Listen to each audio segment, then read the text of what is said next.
Hey guys, how you doing? Welcome back to the exclusive content from Ball Street. We just finished our great shoot with the guys at Redmen TV up in Liverpool, with Arsenal FTV up there, and a couple of other people from Farmaggedon. Shout out to those guys. Okay guys, so here we go. We're gonna watch through this great video with the Ball Street guys and Redmen and Arsenal Fan TV. Let's get into it. Oh, that bit always gets me. God, I love that guy. He smiles too long though. We shot that bit on Super 8. The other bit shot with a woman. That's a field. That's actually a real pig face. That's also not a. That's not. She was a hypochondriac. She was fucking hard to work with, man. Like, you're just hard. I think actually she was an ex-girlfriend of Chris's that we brought in. Little surprise. No one knew what it was. I think he said shipping. It's not a horror. It wasn't a movie. There was no cameras apart from ours. Still wearing the same shirt he was wearing that day all the rest of the time. We got in at like 12. He had to sign. I just wanted to So we did this bit. There I am in overalls. I'm wearing Ghostbusters overalls just to Bill Murray, my hero. The smudge on the camera. I think that was for lens flare. See, I was a lot more charismatic on the day. That was my character. Some dumb YouTube loser. That's the crew. Nice guys. Aubrey's the man. I don't remember the rest of their names honestly. But nice guys. We took Jenna because they wanted a woman. They think it gets clicks. That was his Ken Dodd impression. And then they pulled up in a taxi that was British, but painted like it was from New York. Paul thought it was funny. I just thought it was weird. Yeah. There's Chris Pajak, my favorite Jack. They call him Chris Pajak off sometimes on set. It was meant to be like a New York kind of thing. Oh, we were playing Ghostbusters, so we weren't scared. I was not scared by any of this. At this point, they put bags on our heads. I want to just point out Robbie took too much pleasure and did it too professionally for this to be his first time. They tied them pretty tight. They tied them pretty tight. They break here. They think they got us, but they didn't. I think Jenna was pretty scared. I mean, you can't see her face because it's covered by a black bag, but, that's hard in Paris this season. Lovely, actually the best shot of the whole thing here, with the yellow taxi going through. It's a lovely movement. I was pretty scared at this point. My number one fear is actually chainsaws and men holding them with masks on. I've been to see Slipknot like a number of times, but this just... Turns out, though, if you're just faster, then they will just catch the slow one. Jenna was slower than me, so that worked out pretty well. It was quick, being, me. Anyway, we went in, for some reason, like we do in all horror movies, we decided to go into the dangerous bit. We were told that. And then, you can see, we tried to shoot this on, we made it night vision, because it was dark, really dark. And they shock and awe you, basically, into being scared. I was trying to open the door. Again, I'm still playing that YouTube dork that I normally do. This was good, this bit. Jenna did swear a lot on the day, I gotta admit. Yeah. Say at this point, the director did a good job of getting us through that door. This guy actually was scary. His mask made him look like that character from Batman, the Scarecrow. Jenna just said a lot of stuff just to get through. All these people were asking for help. I'm pretty sure they're on benefits. But they were just, There were some scary visuals in there, but it was too dark to see. Farmaggedon did a good job making it dark in that place. Scary pig. Number 1. I imagine pigs are scary for some reason. I don't know why. There was just a lot of knocking on things, loud noises. Another pig. Another pig. Nope. Oh, sorry, just a girl in a mask. I'll cut that. That guy was in some sort of alien mask. No idea what was happening there. Sometimes in color, we wanted to just put little splashes of color in this piece just to make it like, you know, legit pop. And it does pop at times. We shot it on some cannons, and I like that. I want to shout out to Tao from Arsenal Fan TV.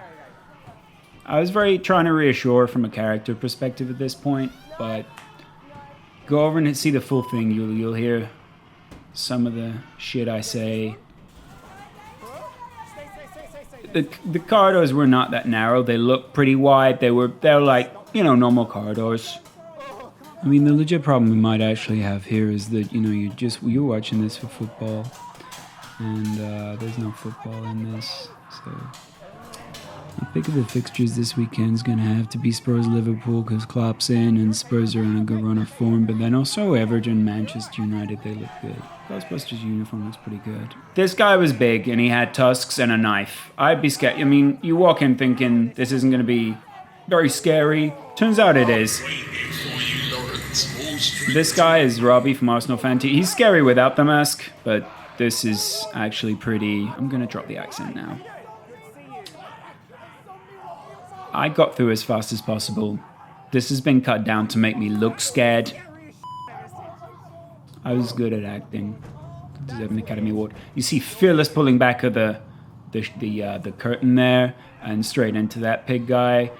This was a bit creepy because it's an animatronic dead thing. We should just pause there for a second. Okay, I'll give you a second to pause.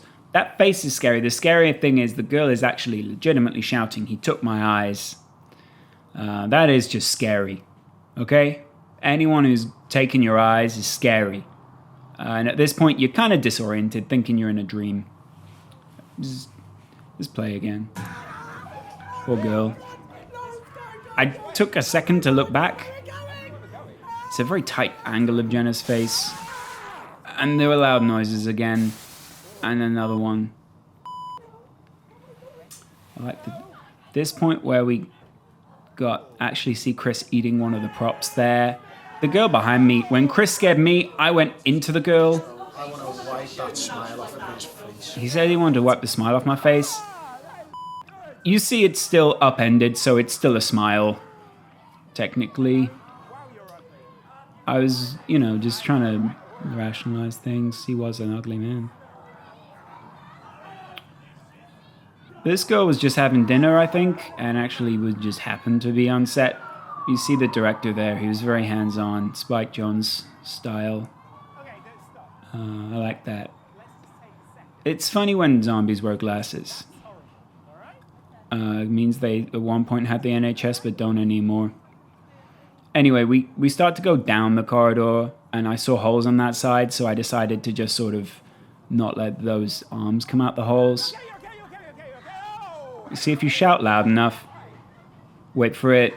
Where is he? He's coming out. There he is. My new life ambition is just to scare Lawrence. Low ambition threshold for that guy. Don't know. I think his name's Paul. She was actually chained to the chair, and she again is just another pig thing, and another one. Again, it was good at pause. X is to join us. Again. She kept shouting, "I don't have the keys." I don't actually legitimately think that they think she had the keys. If they did, then, you know, that's their own fault. Don't ask someone who's just running to give you keys. That guy and the other guy with the pig mask, he actually shouted before he went in, "I'm coming to get you, Ghostbuster." I was legitimately scared at this point. Do you know why? Because there's a guy with a chainsaw in the middle of the thing. And so at this point, you take the classic horror movie approach, and you just wait for it. Oh no. Okay, look. Tell you what. Yeah. You go first. Off you go. Yeah, good. Focus on the girl. Good. See, that's acting cowering. I was legitimately scared. He puts the chainsaw pretty close to your head, or what feels close, because it's loud as hell in there. Weren't expecting this at the end. This frame's my favorite frame in the whole movie. They shot it quite well because, wait, and there we go. We're running from, you know, like 40 ghosts at this point.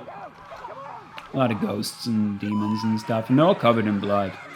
And I'm pretty sure it was real blood. Yeah, I mean, see the guy in the most horrific thing was really just the fashion on the day, the Hawaii shirt, the Ghostbusters outfit was cool, but that, you know, the jacket and stuff, they were all pretty happy with themselves. You can see Paul still walking like a zombie there. Don't know why. Chris put a little blood on my ear at this point, felt sticky. And there's Paul, dressed up as a sad ghost. Still playing that character. And then out comes the priest. The priest from Arsenal Fan TV. This guy on my right shoulder there, he's actually a legit actor. He was in 90210. He was an extra in one of the team parties.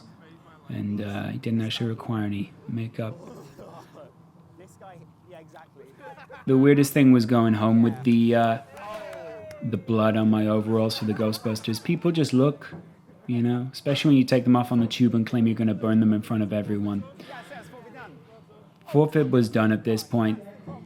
At this point, I was just comparing the scariness of ghosts shouting, demons, whatever the hell those things are. Still playing the outlandish man at this point. You see, Jenna's pretty worn out. Robbie is pretty happy with himself. And that woman was actually, she's a jobbing extra, so get her in things. She's pretty good. And here's the M board. No, just a normal M board. But go click it, because, you know. Anyway. Oh, there I am again. I seem to be in a lot of these videos. And away goes Chris. Anyway, guys, thanks. We'll see you again real soon on Ball Street. Okay, bye now. Okay, guys, thanks for watching. See you again soon on Ball Street. Bye.